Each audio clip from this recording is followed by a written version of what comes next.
tremendous amount of energy that's going into this project where people get so excited on a day-to-day basis, not only because we're the scope and the size of it, but also because we're crafting a new IP. The opportunity to design a fantasy world, an entirely new fantasy world, is really something I think not a lot of people in this business get to do.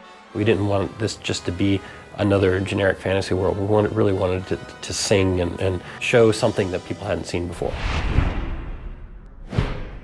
One of the goals of the team has been to specifically say, oh, that's Reckoning. You know, we really wanted to have a signature style that was recognizable and that was carried through all the different elements of it. It's not just about making a great looking sword, for example. Like, it's got to be a sword that looks like it fits in the universe, but also works with these armor sets, that also works with these effects, that also feels like it's got some age and wear. And the beauty of it is that we've got all this fantastic material to draw from the lore that's been written and from the narrative designers, so that we can say, okay, this sword is not just a sword, but the glyphs on the sword actually mean something, and they're part of a language that was built. And the materials, if there's a gem in there, well, why does the color of that gem matter? It does. And a lot of games, it's not as deeply considered. We knew early on we really wanted a game that was colorful and lush. We felt that was something that was really neat about our game. It set our game apart from other games in this genre. It fit right in line with R.A. Salvatore's line about, you know, when you ask someone to save the world, you want to give them a world worth saving. We really wanted it to have that dark storybook kind of sensibility to it, so that it wasn't trying to recreate reality. There was one piece that I did where it's sort of this large half-snake fish lady attacking a hero, and she's surrounded by these smaller kind of fishman soldiers, and they're in this swamp. And when you look at it, you can kind of tell, okay, there's a story here, and I want to know more about these creatures and these characters and what the environment is that they're in. There's two different directions that people generally take. Either really try to make it photoreal, or they try to design it, like design every element, and we went the second path. So the role of a concept artist is basically to take the initial ideas that come either out of brainstorming meetings or from designer documents, sort of visualize them in 2D.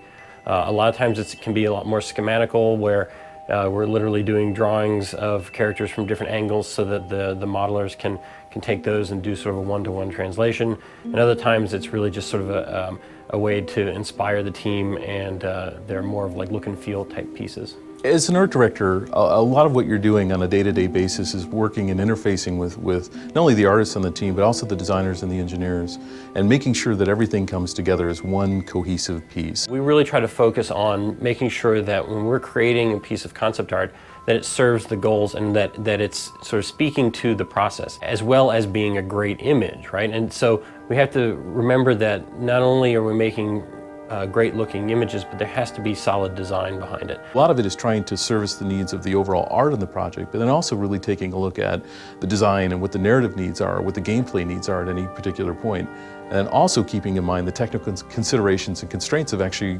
producing a game that we can put on a box that people can play. Not only do words tell the story of Amalur and the story of Reckoning, but the visuals tell stories. Specifically, we'll do things like stained glass windows that tell a story or fable that's told by generations of the Fae, or come into a dungeon, an ancient dungeon ruin.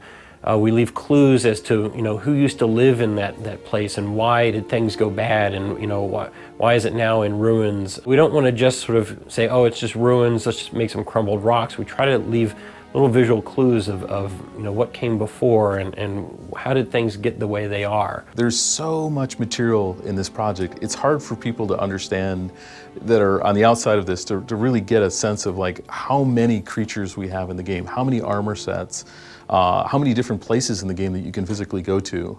Some of the times we talk about this, it's like someone laying out an entire state, you know, like road by road, signpost by signpost, and making sure that all of it feels filled in and cool and cohesive and all put together. We don't want to just go, okay, you know, everybody knows what a troll looks like. We really want to think about the creature and the design of it from the ground up. One of the things that typically is difficult about putting large creatures into a game, you don't want it to look like you're just sort of hacking at their knees. We really wanted to bring the most important or most interesting part of the troll, which is his big, massive head, down closer to your level.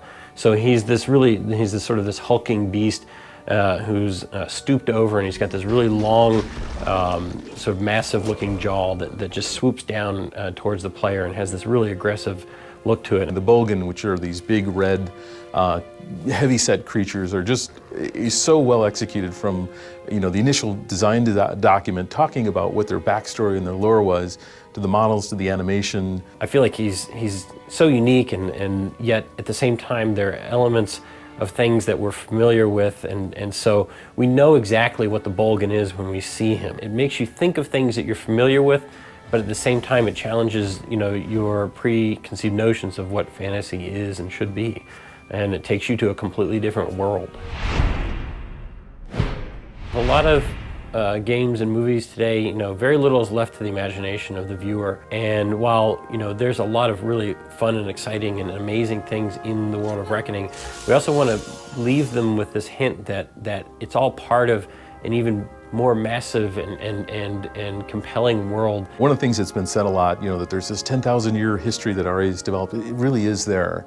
And if you go through and you play the game and you see all the individual bits and pieces and you start to talk to the individual NPCs in the game and read the books that are there, you start to realize, like, wow, they really did try to reference all that stuff. It really is in there to find. While we may not tell everybody everything, it makes people have questions in their mind and say, well, what is this world about? And what's the bigger story? And what else is going on here? Everything was considered. And I hope they walk away with that.